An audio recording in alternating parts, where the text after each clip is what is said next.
a continent has now defined ourselves.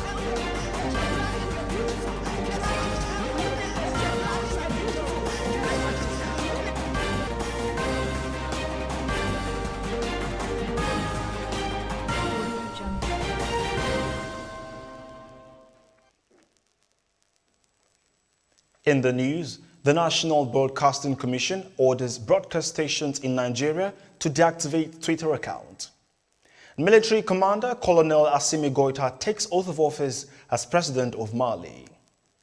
At least 40 people feared dead, over 120 injured in Pakistan trains collision. And to sports, Manchester City's De Bruyne clinches Player of the Year in English Professional Footballers Association Awards. Details coming up shortly.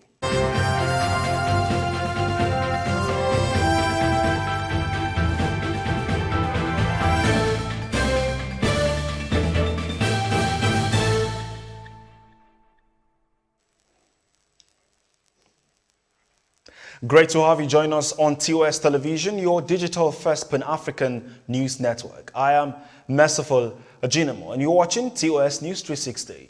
We begin with update on suspension of Twitter operations in Nigeria.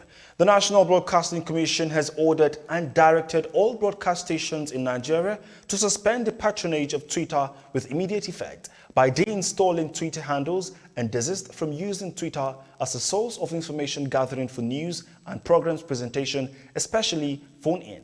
The decision follows the suspension of Twitter operations by the federal government last week. The Acting Director General of the NBC, Professor Armstrong Idachaba, issued a directive in a statement on Monday titled "Suspend Twitter Handles." And to Kaduna, the People's Democratic Party PDP senatorial candidate for Kaduna Central during the 2019 general elections, Lawal Adamu Usman, has described the recent increase in tuition fees of higher institutions in Kaduna State as an act of wickedness by the state government. Briefing the media on Monday, Lawal says the fees increment is a clear sign that those in government have no concern for the hardship of the people being governed. It makes no sense for a government to impose more hardship on parents and deprive their children, innocent and law-abiding children, their fundamental right to get education in their states. The fact that the state government admitted that increase in tuition fee is based on the higher fees of private institutions clearly shows that the government does not understand why it was elected in the first place. It only proved beyond doubt that those in government have no concern for the hardship of the people they govern.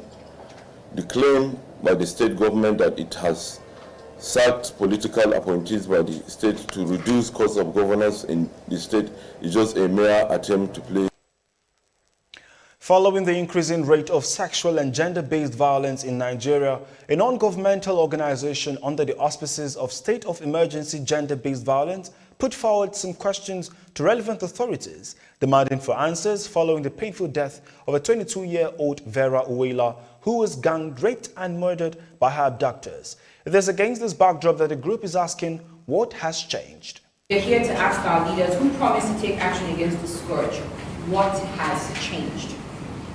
We are hoping that answers to these questions will be provided through the Freedom of Information requests we sent to the Nigerian Governors Forum, the Nigerian Police Force, the Interministerial Committee on the Eradication of Sexual and Gender-Based Violence, the Ministry of Women Affairs and Social Development, and the National Human Rights Commission. Sexual harassment and physical violence are only part of the horrors Nigerian women are continually subjected to, including harmful traditional practices, psychological abuse, and acts of socioeconomic violence.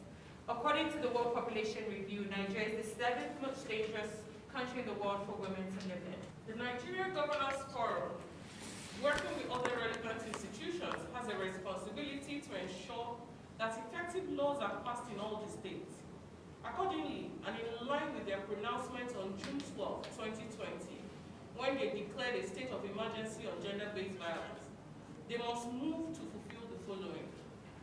Establish independent specialized courts for sexual offenses, which will be the best way forward in each state.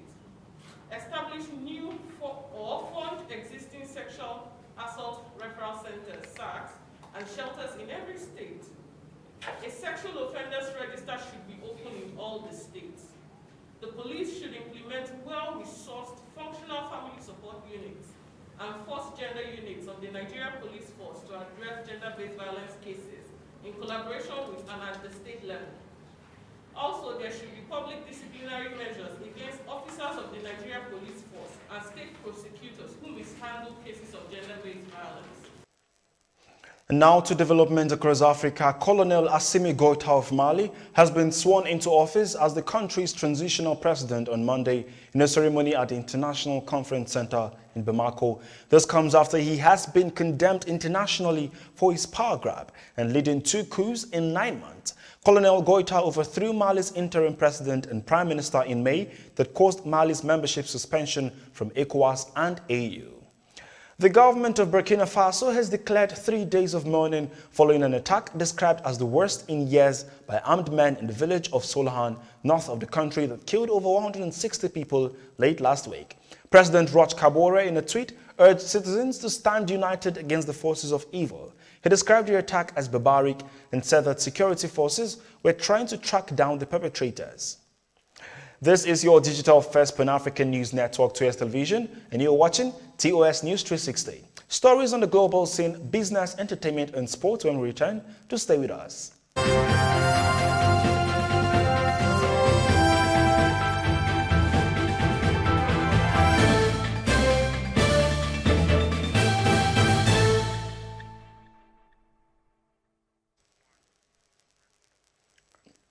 Thank you for staying with us. On the foreign scene, a collision between 2 passenger trains have killed at least 40 people and injured 60 others early Monday morning in southern Pakistan.